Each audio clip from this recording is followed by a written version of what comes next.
A Ukrainian resistance agent from the Atesh movement reportedly destroyed a vehicle belonging to Russia's Akhmat battalion during a nighttime sabotage operation in occupied Mariupol, the group announced. According to Atesh, the vehicle was parked outside a building where the fighters were staying. The agent successfully planted and detonated an explosive device before safely withdrawing from the area. The group released a statement mocking the Kadyrov-aligned unit and warning that such acts of resistance will continue. We send our regards to the puppet Kadyrovites and especially to Aladdin's Slippers, a derogatory nickname. Let us remind you that filming TikToks on Ukrainian soil is forbidden. Your illegal presence here will be punished by every means available. The message read, the Akhmat unit, affiliated with Chechen leader Ramzan Kadyrov, is known for its brutal tactics and flashy social media presence. Members of the unit are frequently deployed to reinforce Russian operations across Ukraine, especially in urban warfare zones. Earlier, a vehicle carrying 4 officers from Russia's Akhmat unit, part of the Chechen forces loyal to Ramzan Kadyrov, was destroyed in a blast on occupied Ukrainian territory. According to the statement, the explosion occurred along the road between Skadovsk and Antonivka in the Kherson region. The UAZ Patriot SUV was reportedly carrying 4 Russian officers from the Akhmat unit. None survived, the report stated. A secondary explosion followed shortly after the initial blast, believed to have been caused by the detonation of ammunition being transported in the vehicle. Earlier, the Ukrainian armed forces eliminated Bucha Hasanovich Umkanov, a commander of the Akhmat Special Forces Battalion, during operations in Russia's Kursk region.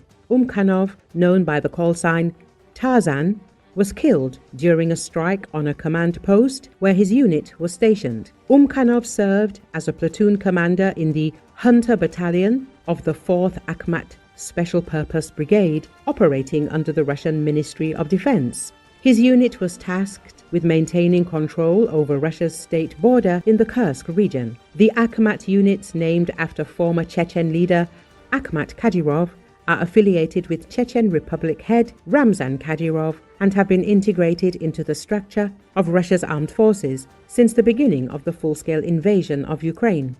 These forces have been implicated in numerous human rights abuses, including extrajudicial killings, torture, and looting during operations in the Kiev, Chernihiv, Luhansk, and Donetsk regions. Several members and commanders of the Akhmat units have been sanctioned internationally for their roles in war crimes committed on Ukrainian territory.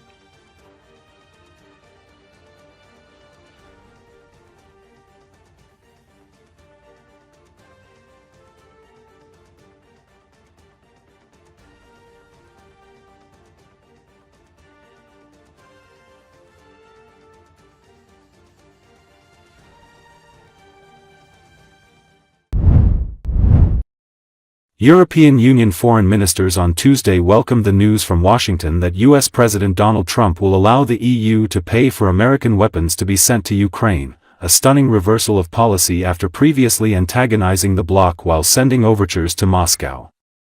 According to Associated Press, the plan is designed to allow the U.S. to funnel more firepower to Ukraine to combat invading Russian forces during their summer military offensive while easing Washington's financial burden. Increased weapons shipments, combined with possible new penalties Trump has promised if a halt to the fighting isn't reached in 50 days, could push Russian President Vladimir Putin into peace talks that Trump has championed for months, so far with little to show for it. While EU officials have voiced concern that 50 days is too long, they have largely welcomed the shift in tone from the US.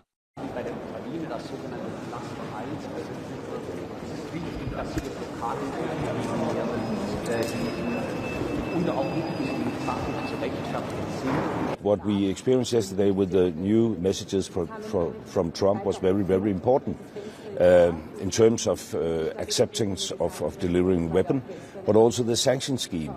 I talked to Lindsey Graham last week in Washington, and he's processing his sanction package. And I have long been advocating that we should join forces transatlantic And therefore, it is of crucial importance that Europe now agree on this 18th sanction package, where the oil price cap is one of the most important elements. I do believe that 50 days that Mr. Trump has announced is rather long. That's up to the 2nd of September. I think that's rather long. But I do appreciate that they really see that Putin is dragging his feet and that we need to ramp up the pressure on Russia. I also continue to see the bill by Senators Graham and Blumenthal, which have 87 co-sponsors. Hardly ever seen such a long list of co-sponsors, 87 of the 100 senators. So I do think it's very important that the US is on the move and that we're on the move together as EU. And I hope that sooner rather than later we'll be able to approve the 18th sanctions package. So we need to support Ukraine militarily and non-militarily. Plus we also need to ramp up the pressure on Russia.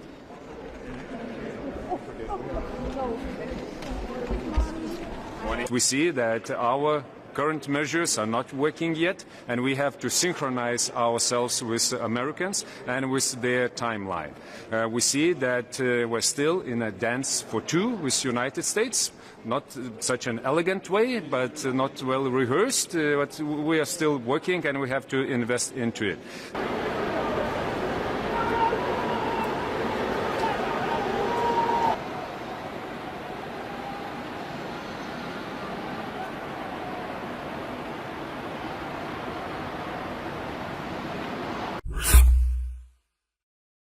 President Donald Trump and NATO chief Mark Rutte announce a deal for the U.S. to send Ukraine weapons to NATO, calling it a big deal.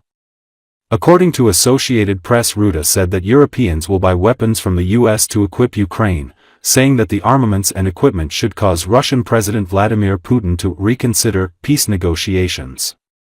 Rutte said Ukraine would get massive numbers of military equipment, such as missiles, air defense systems and ammunition.